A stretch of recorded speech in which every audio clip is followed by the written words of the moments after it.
할렐루야. 1월 29일 금요일 아침입니다. 오늘은 진아의 선한 능력으로 디트리히 보네퍼의 작사인 가사의 그 찬양 같이 듣고 말씀 나누도록 하겠습니다. 그 선한 힘에 고요히 감싸여 그 놀라운 평화를 누리며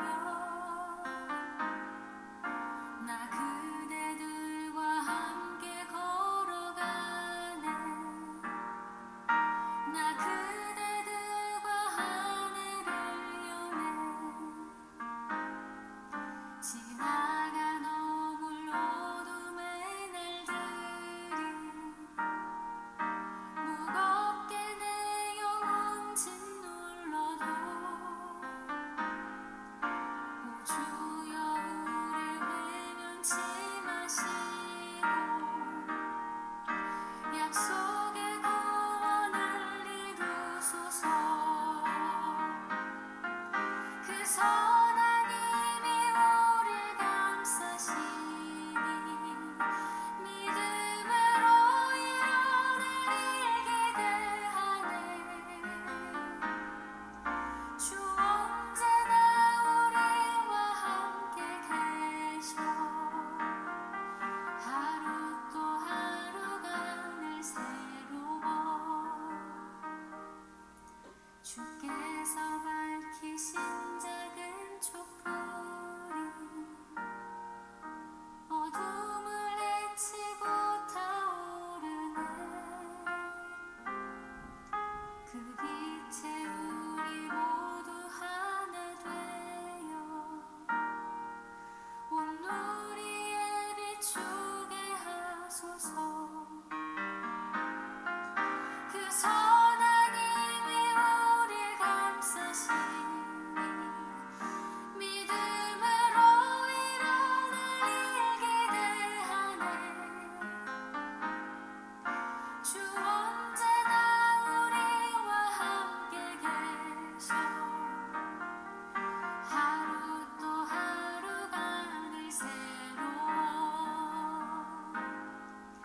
이 고요함이 깊이 번져갈 때 저 가슴 벅찬 노래 들리네. 다시 하나가 되게 이끄소서. 당신의 빛이 빛나는 이 맘. 그 선한 힘이 우릴 감싸시니 믿음으로 일어날 기대하네. 주 언제나 우리와 함께 계셔 하루 또 하루가 늘 새로워. 그 선한 힘이 우릴 감싸시니 믿음으로 일어날 기대하네. 주 언제나 우리와 함께 계셔 하루 또 하루가 늘 새로워.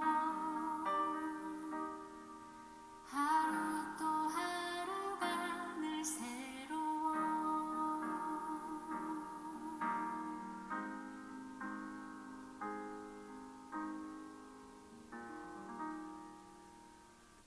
아멘. 예, 오늘은 누가복음 5장 12절에서 16절까지입니다.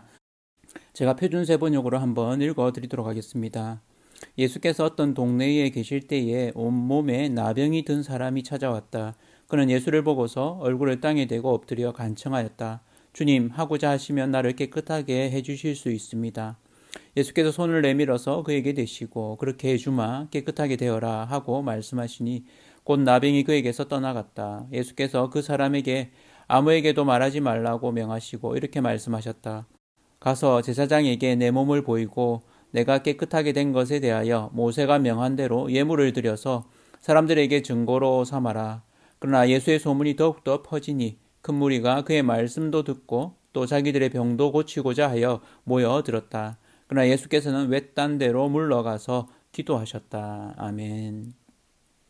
예, 오늘은 하나님의 뜻과 나의 의지라는 제목으로 말씀을 나누도록 하겠습니다. 나의 삶을 향한 하나님의 뜻이 무엇일까요? 한때 이런 고민들을 많이 했었는데, 예, 제가 찾았던 답은 말씀에 있더라고요. 그래서 말씀에서 찾은 답은 데살로니가 5장 16절에서 18절 말씀입니다. 항상 기뻐하라, 쉬지 말고 기도하라, 범사에 감사하라. 이것이 그리스도 예수 안에서 너희를 향하신 하나님의 뜻이니라 라고 하는 구절을 보면서 우리가 항상 기뻐하고 쉬지 않고 기도하는, 범사에 감사하는 이것이 하나님의 뜻이구나. 그 말은 우리에게 주어진 매일의 삶 가운데 평강을, 기쁨을 누리라는 말씀, 또 하나님의 뜻을 이루어가면서 사는 것은 우리가 이 땅에서 누리며 하나님 나라를 누리며 사는 것이다 하는 생각을 좀 해보게 됩니다. 그렇다면 그 하나님의 뜻을 어떻게 알 수 있을까요? 오늘 말씀을 통해서 좀 예수님은 하나님의 뜻을 어떻게 이루어가는지 의지와 관련된 부분을 좀 같이 보고자 합니다. 나병 들린 한 사람이 예수님을 찾아옵니다. 그리고는 주여 원하시면 나를 깨끗하게 하실 수 있습니다 라고 이렇게 말합니다.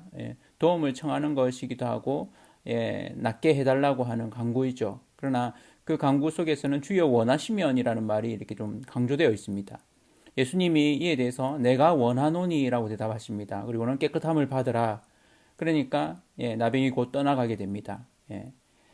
그리고는 그를 경고하시면서 아무에게도 이르지 말라고 합니다. 그리고는 제사장에게 가서는 네 몸을 보이고 깨끗하게 됨으로 인해서 모세가 명한 대로, 율법대로죠, 예물을 드려서 그들에게 입증하라고 이야기합니다.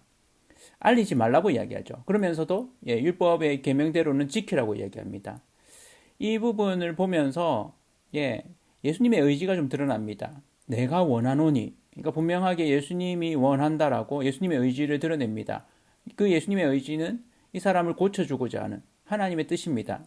이 사람을 향한 긍휼의 마음, 아버지 하나님의 마음이 이렇게 고스란히 담겨 있습니다. 그러니까 우리의 의지 속에 하나님의 뜻이 담겨 있는 것, 사람을 구하는 것, 생명을 구원하는 것, 그를 구하는 것, 그것이 하나님의 뜻 가운데 있으면 우리가 늘 기억해야 될 것입니다.